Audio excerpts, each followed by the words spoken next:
कितनी बड़ी सफलता है ये रेलवे की तरफ से।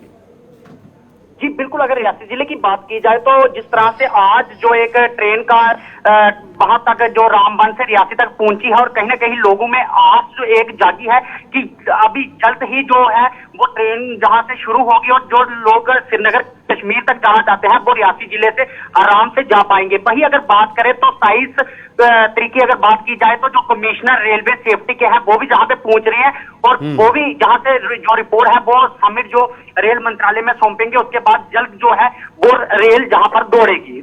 बिल्कुल संजीव, मैं ये भी जानना चाहूंगा, आगे अमरनाथ यात्रा भी है तो क्या उसमें भी इस्तेमाल किया जा सकता है? जी बिल्कुल, अगर बात की जाए तो जिस तरह से अमरनाथ यात्रा है तो हो सकता है तब इसका जो उद्घाटन है वो शुरुआत कर दी जाए।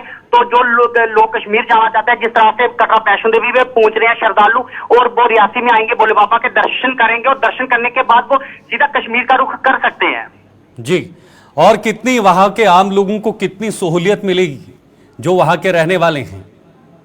जी बिल्कुल, अगर मैं रियासी जिले की बात करूं तो कुछ ऐसे जो पिछड़े इलाके हैं और जहां पर अगर मैं बात करूं तो जो गाड़ियों की सुविधा है वो भी कई बार हम देखते हैं कि गाड़ियां भी समय पर नहीं चलती हैं और उसमें एक इतनी बड़ी जो रेल का ट्रैक वो और रेल कश्मीर तक जाना, ये सबसे बड़ा जो कदम प्रशासन की तरफ से वहां पे उठाया गया है। और इसके साथ साथ जो गरीब लोग हैं और वो भी रेल का सफर कर पाएंगे और जो जहाँ के जो जिलों की बात की जाए, चाहे रियासी का जिला हो, राजौरी का, पुंछ का जिला हो, तो वो रियासी से सीधा कश्मीर तक आराम से सफर कर पाएंगे। बिल्कुल, इसका फुल फ्लैज जो ट्रायल है वो कब होगा, वो तस्वीर कब निकलकर सामने आ सकती है? जी बिल्कुल, अगर बात की जाए तो जिस तरह से आज जो 16 डिब्बों के साथ जहां पे जो ट्रायल हुआ है और सबसे बड़ा जिस तरह से बात कही जा रही है कि जिस तरह से 27 को जो कमिश्नर रेलवे के सेफ्टी हैं वो जहां पे पहुंच रहे हैं और तब सबसे बड़ा जो जहां पे होगा ट्रायल वो सबसे बड़ा ट्रायल होगा। जी, बहुत बहुत शुक्रिया आपका संजीव, तमाम जानकारी साझा करने के लिए। तो संजीव ने सारी जानकारी जो है हम तक पहुंचाई है, आप दर्शकों तक पहुंचाई है और आप जरा तस्वीर देख लीजिएगा। इस तस्वीर से आप समझ पाएंगे कि ये कितनी बड़ी कामयाबी है रेलवे के लिए, सरकार के लिए, जिस सरकार ने यहाँ के लोगों के लिए इस तरह का कदम उठाए है और अब लोगों को भी सहूलियत वहां पे बड़े स्तर पर मिलने वाली है।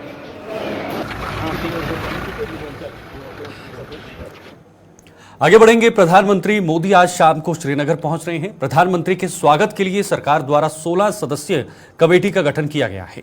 नरेंद्र मोदी तीसरी बार प्रधानमंत्री बनने के बाद पहली बार जम्मू कश्मीर के दौरे पर आ रहे हैं, जिनके दौरे के मद्देनजर सुरक्षा व्यवस्था चाक चौबंद कर दी गई है। देखिए श्रीनगर से हमारे संवाददाता इमरान नाइकू की यह रिपोर्ट।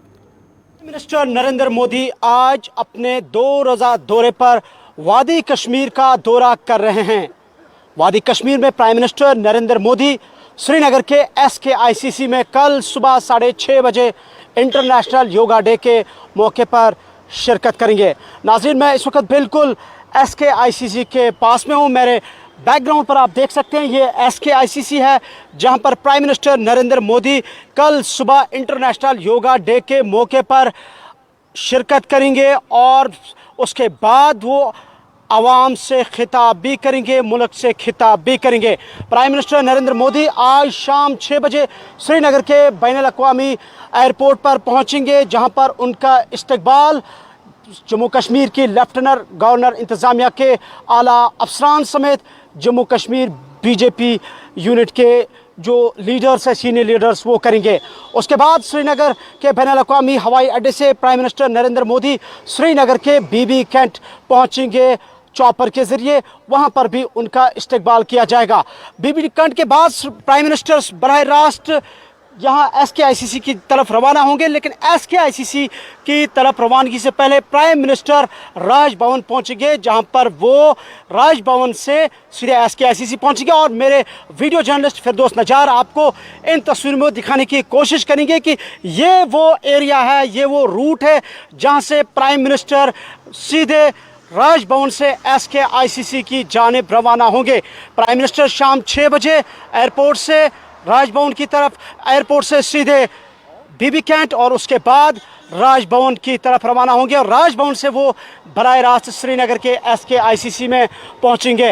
नाज़रीन, बताते चले आपको कि श्रीनगर के इंटरनेशनल एयरपोर्ट पर उनका इस्तकबाल किया जाएगा। ये बिल्कुल श्रीनगर के SKICC का बाहरी हिस्सा है, जहां पर सिक्योरिटी के सख्त तरीन इंतजाम किए गए, मल्टी लेयर सिक्योरिटी डिप्लॉयमेंट की गई है और इसके अलावा मैरीन कमांडोज की खिदमत भी ली गई है। जम्मू कश्मीर पुलिस, CRPF, दीगर सिक्योरिटी एजेंसियों के जो एहलकार है वो श्रीनगर के यहाँ SKICC के बाहर तैनात किए गए हैं। तो ये आप तस्वीरों में देख सकते हैं कि यहाँ पे marine commando, CRPF, Jammu Kashmir police के जो एहलकार है और इसके अलावा SDRF की जो टीमें हैं वो गश्त कर रही है श्रीनगर के SKICC के बाहर। श्रीनगर के एयरपोर्ट पर इस्तकबाल किया जाएगा, जहाँ पर BJP यूनिट JK के प्रेसिडेंट रविंदर रैना, जम्मू कश्मीर के चीफ सेक्रेटरी अटल डल्लू, इसके अलावा lieutenant general MV Suchandra Kumar northern commander, इसके अलावा director general of police RR swan,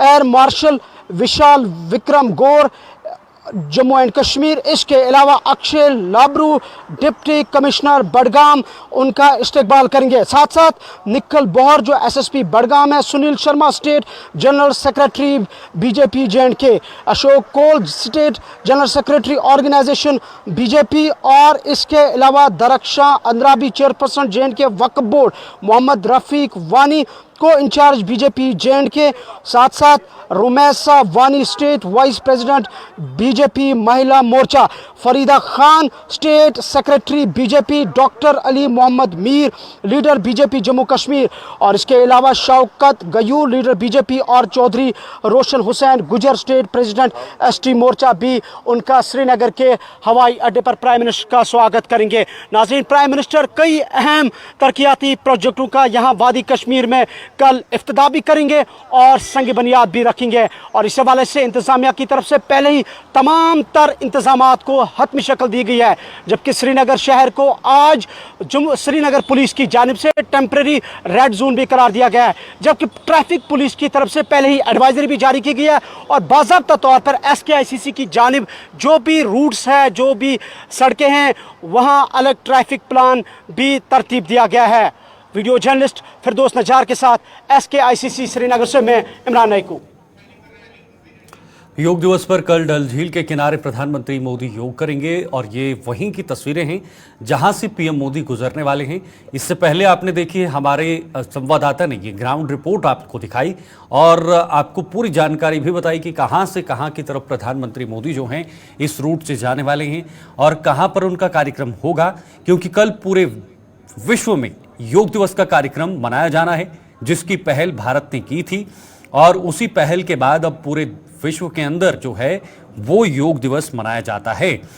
तो ऐसे में PM मोदी ने इस बार योग दिवस का कार्यक्रम जो है वो घाटी में चुना है, यानी कश्मीर के अंदर चुना है और कश्मीर के श्रीनगर की डल झील के आसपास में प्रधानमंत्री मोदी का ये महत्वपूर्ण कार्यक्रम जो है वो होने वाला है, जिसके लिए वहां पर तैयारियां भी पूरी कर ली गई हैं।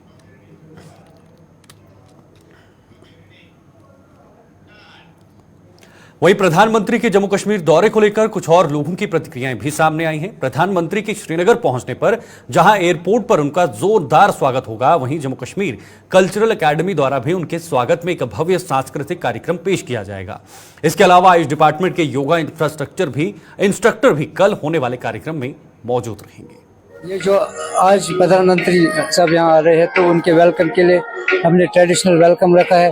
यहाँ के जो फोक डांसेस आप देख रहे हैं, बच्चियाँ वहाँ पे स्वागत में खड़ी है, कुछ कश्मीरी ड्रेस में है, कुछ पहाड़ी, कुछ भोजपुरी और यहाँ म्यूजिकल इंस्ट्रूमेंट्स, यहाँ मटका जो यहाँ का फोक म्यूजिकल इंस्ट्रूमेंट है, परकशन इंस्ट्रूमेंट है, मिट्टी का बना हुआ होता है। उसके बाद रबाब है, रबाब ये अफगान से आया है यहाँ बहुत सदियों से पहले, तो यहाँ अपनाया गया इंस्ट्रूमेंट। उसके बाद संतूर है, यहाँ का फेमस इंस्ट्रूमेंट है, हर महफिल में बजाया जाता है, मेन इंस्ट्रूमेंट है सूफियाना मुस्को। उसके बाद कश्मीरी सारंग है तो इस तरह वेलकम ट्रेडिशनल के लिए प्रैक्टिस हो रही है आज के दिन में। myself Kuratulan, yoga instructor, director of Ayush department. और हम वेलकम करते हैं प्राइम मिनिस्टर की तरफ से। बहुत खुशी हमें है कि वो यहाँ पे आ रहे हैं और ये बहुत हमारे लिए गर्व की बात है कि वो यहाँ पे आ रहे हैं। तो हम पार्टिसिपेट कर रहे हैं और योग की वजह से बहुत ज़्यादा अवेयरनेस हो रही है यहाँ पे, और बहुत जगहों पे अवेयरनेस हो रही है। यहाँ पे भी बहुत ज़्यादा पार्टिसिपेट्स है और ये खुशी की बात है। ये जो आज प्रधान इधर बारामूला के राफियाबाद में बुधवार को सुरक्षा बलों के साथ हुई मुठभेड़ में मारे गए दोनों आतंकी पाकिस्तानी थे। इन दोनों आतंकियों की पहचान उमर और उस्मान के रूप में की गई और ये दोनों आतंकी संगठन लश्कर तैयबा से ताल्लुक रखते थे। बारामूला में एक प्रेस कॉन्फ्रेंस के दौरान ब्रिगेडियर दीपक पोहन ने बताया कि इन दोनों आतंकियों में से उस्मान कश्मीर घाटी में साल 2020 से सक्रिय था और मुठभेड़ स्थल में भारी मात्रा में हथियारों का जखीरा भी बरामद किया गया है।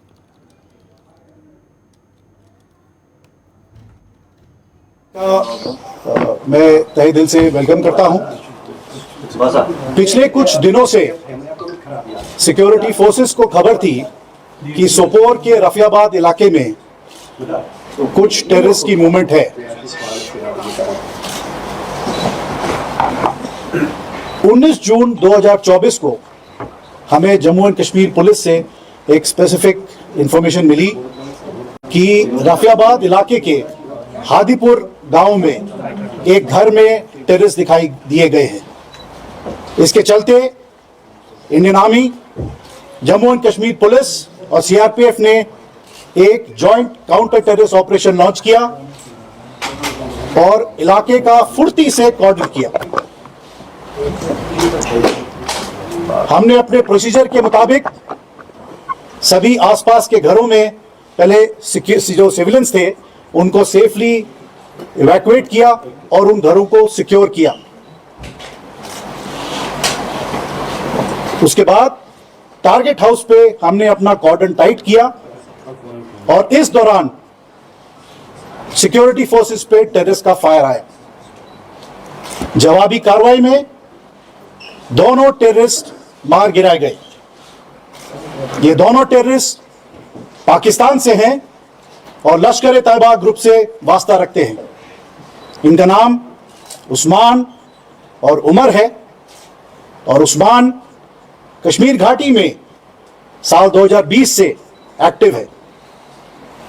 इन दोनों के पास से भारी मात्रा में हथियार और गोला बारूद बरामद हुआ है। इन दोनों टेररिस्ट का मारा जाना सिक्योरिटी फोर्सेस के लिए एक बहुत बड़ी सफलता है और जैसा कि आपको मालूम है पिछले कुछ महीनों से सिक्योरिटी फोर्सेस ने मिलकर एक हाई ऑपरेशनल मोमेंटम बना रखा है, जिसके फलस्वरूप हमें कई सफलताएं मिली हैं। इन सभी ऑपरेशंस में हमें कश्मीरी अवाम का लगातार सपोर्ट मिला है।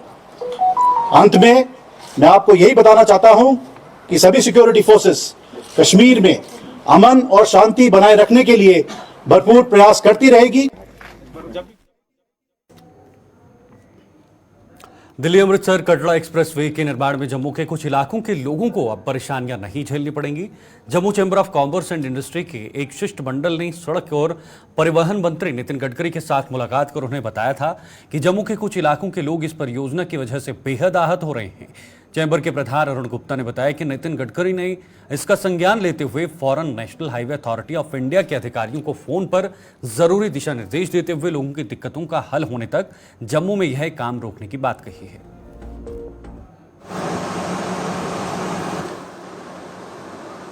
तो उन्होंने हमारी बात को बड़े अच्छे तरीके के साथ सुना और उनको लगा कि वाकई में अगर हम लोग डेवलपमेंट कर रहे हैं और उसमें लोग परेशान होते हैं, और यही लफ्ज़ जो हैं उन्होंने अथॉरिटीज़ को बोला।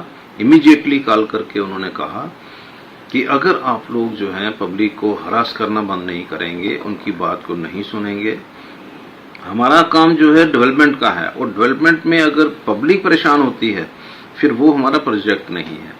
और उन्होंने इमीडिएटली उनको कहा कि इमीडिएटली इसको काम को रोको, रिव्यू करो और फिर मुझे बताओ कि इसमें कहीं डिस्टर्ब तो नहीं हो रही पब्लिक, और अगर होती है तो हम इस प्रोजेक्ट को इमीडिएटली हम क्लोज करेंगे। तो मुझे अपनी बात को रखा है। हम लोग मैं खुद महसूस करता हूँ। इधर डोडा के डीसी हरविंदर सिंह ने आज डोडा में निर्माणाधीन कई परियोजनाओं का जायजा लिया है। डोडा के निर्माणाधीन बस स्टैंड पहुंचे डीसी ने बताया कि यह काम अगले 1 साल में पूरा कर लिया जाएगा। उन्होंने कहा कि यह बस स्टैंड शुरू होने से डोडा में ट्रैफिक व पार्किंग की समस्या का हल भी हो जाएगा। इसके अलावा कुछ अन्य परियोजनाएं भी शुरू की जाएंगी।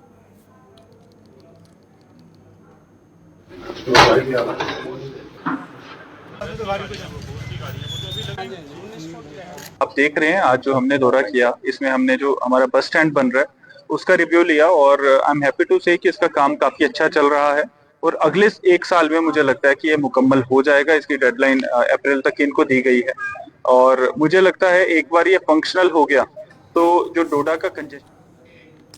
आरएसपुरा साउथ विधानसभा के गांव चट्टा कैंप में कार्यक्रम का आयोजन किया गया है, जिसमें बीजेपी के प्रदेश उपाध्यक्ष और पूर्व मंत्री श्यामलाल चौधरी मुख्य अतिथि के रूप में मौजूद थे। कार्यक्रम के दौरान पूर्व मंत्री ने 10वीं व 12वीं की परीक्षा में बेहतर प्रदर्शन करने वाले छात्रों को सम्मानित किया। इस अवसर पर पूर्व मंत्री श्यामलाल चौधरी ने कहा कि अन्य बच्चों को भी इन बच्चों से प्रेरणा लेते हुए कड़ी मेहनत करनी चाहिए और बेहतर प्रदर्शन कर देश व समाज के उत्थान के लिए कार्य करना चाहिए। उन्होंने कहा कि इस आधुनिक युग में शिक्षा के बिना कोई भी कार्य संभव नहीं है, इसलिए जिस भी गरीब परिवार के बच्चे को पढ़ने के लिए किसी भी तरह की मदद की जरूरत है वह उसकी मदद करेंगे। इस अवसर पर म्युनिसिपल कमेटी आरएसपुरा के पूर्व अध्यक्ष सतपाल पप्पी सहित अन्य गणमान्य लोग भी मौजूद थे। बड़ा अच्छा लगता है कि अपने बच्चे अपने समाज अच्छी तलीम हासिल कर और तलीम हासिल करके अपनी जरा जिंदगी जी असी चलान और अपने माता पिता का नाम भी रोशन कर और अपने इलाके का भी नाम रोशन कर। तो साड़ी भी कोशिश रहती है कि अपने बच्चों की अगर किसी किस्म की कोई दिक्कत आए तो जिन्नी भी मदद हो सके उसकी करनी जिम्मेवारी भी बनती है और कोशिश करने है कि उस जिम्मेवारी की निभाया भी जाए। जिस तरह आगे मेहनत करना और इंडिया देख के बाकी भी बच्चे अच्छी मेहनत करन ताकि वो भी ये लगे अपना जीवन जो अच्छा व्यतीत कर सकन। और अगे भी साड़ी कोशिश रहेगी कि समाज के बाकी काम करते हुए जिस काम च अपने समाज की अच्छा बनाने लिए देश की अच्छा बनाने लिए अगर कोई काम हो सकता तो सब तो पहले है कि बच्चे तलीम हासिल कर और जिस तरह के सारे अपनी अपनी जिम्मेवारी निभान, बच्चे अच्छी मेहनत कर, माँ बाप भी उनकी सपोर्ट कर, तो समाज भी अगर किसी किस्म की दिक्कत आए तो साड़ा जो फर्ज बनता है उसे निभाइए, उससे फर्ज की निभाते हुए। चलिए बढ़ते हैं अगली खबर की ओर। जम्मू कश्मीर के सरकारी विभागों की कई गाड़ियां धूल फांक रही हैं। आलम यह है कि इन गाड़ियों की मरम्मत करवाने के बजाय किराए पर गाड़ियां लेकर सरकारी खजाने को जमकर लूटा जा रहा है। बात करें अगर पुंछ जिले की तो यहां भी कई सरकारी विभागों के परिसरों की शोभा खराब हो चुकी गाड़ियां बढ़ा रही हैं, लेकिन इनकी मरम्मत नहीं करवाई जा रही है। आलम यह है कि गाड़ी में नाम मात्र खराबी आने पर उसे लावारिस छोड़ दिया जाता है और अधिकारी तुरंत किराए पर गाड़ी लेने लेते हैं। लोगों की माने तो यह एक बहुत बड़ा नेक्सस है जिसकी जांच करवाई जानी चाहिए कि आखिर क्यों नाम मात्र खराबी आने पर सरकार गाड़ी पर कुछ रुपए नहीं खर्चे जाते और महंगे दामों पर किराए पर गाड़ियां ले जाती है।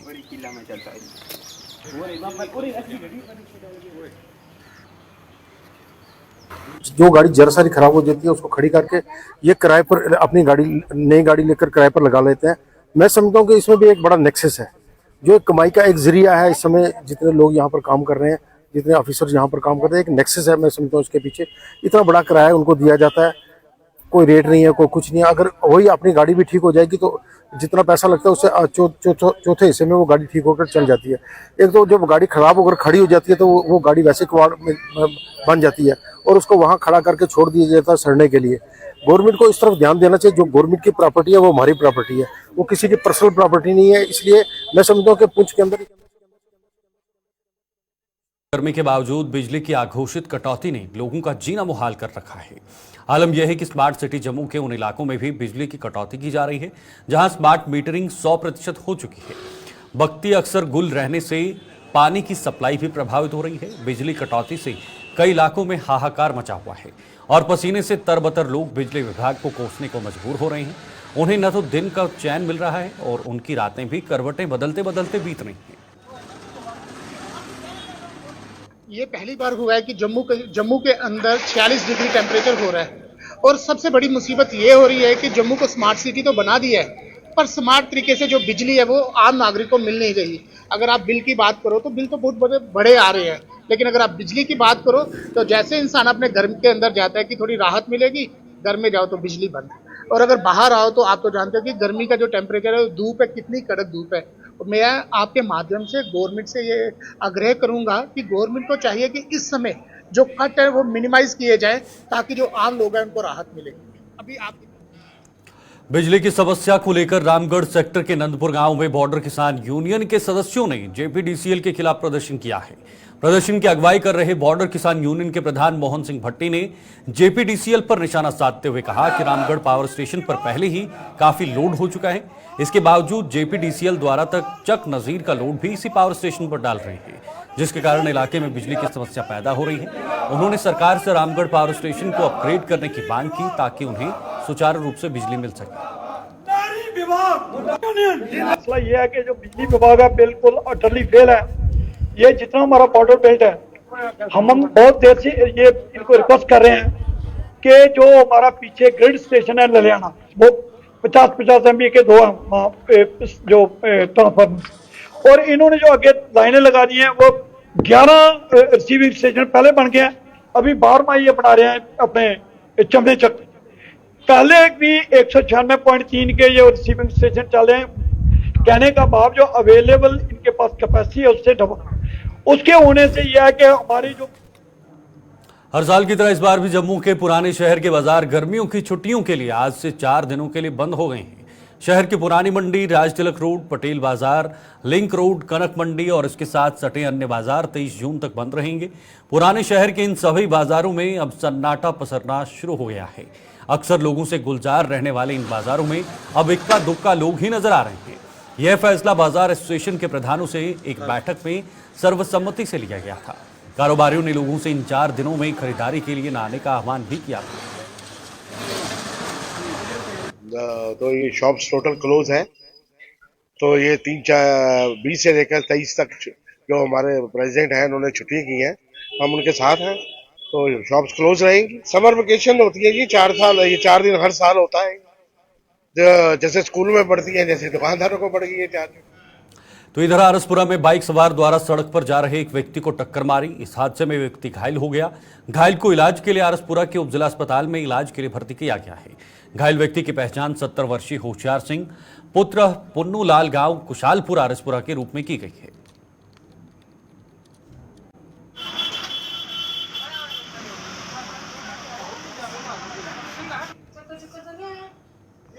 पीओजे के रिफ्यूजी फ्रंट ने अपनी मांगों को लेकर प्रदर्शन किया है। प्रदर्शन की अगुवाई कर पीओजे के रिफ्यूजी फ्रंट के अध्यक्ष युद्धवीर सिंह ने सरकार से रिफ्यूजियों की समस्याओं का जल्द समाधान करने की मांग की है। उन्होंने कहा कि पिछले 70 सालों से पीओजे के रिफ्यूजी अपनी समस्याओं को लेकर संघर्ष कर रहे हैं, लेकिन अभी तक उनकी समस्याओं का समाधान नहीं हो पाया। तो अभी आपका भी फर्ज बनता है कि हम रिफ्यूजियों का काम करें। ये रिफ्यूजी आज बात नहीं है, ये 77-78 साल हो गए हैं और लेकिन आज तक इनका दुरुस्त या प्रॉपर सेटलमेंट नहीं हुआ है। अभी मैं फिर दोबारा तमाम एमपी से, मोदी साहब से, आज वो श्रीनगर में आए हुए हैं, सभी को और अपने डॉक्टर जितेंद्र सिंह जी को भी ये कहना चाहता हूँ कि अभी आप रिफ्यूजियों को परखिए, आप रिफ्यूजियों का काम कीजिए, आप रिफ्यूजी की जो तकलीफात है उसको जानिए, रिफ्यूजी को बढ़ाइए और उनका भला कीजिए, ताकि ये तो आपने तीसरी बार गवर्नमेंट बनाई है, अगर काम करोगे, अगर इसी ढंग से चलोगे तो मैं उम्मीद करता हूँ, तमाम रिफ्यूजी बिरादरी उम्मीद करती है, आप चौथी दफा भी आप फिर आके इस हुकूमत को बनाएंगे और रहनुमाई करेंगे।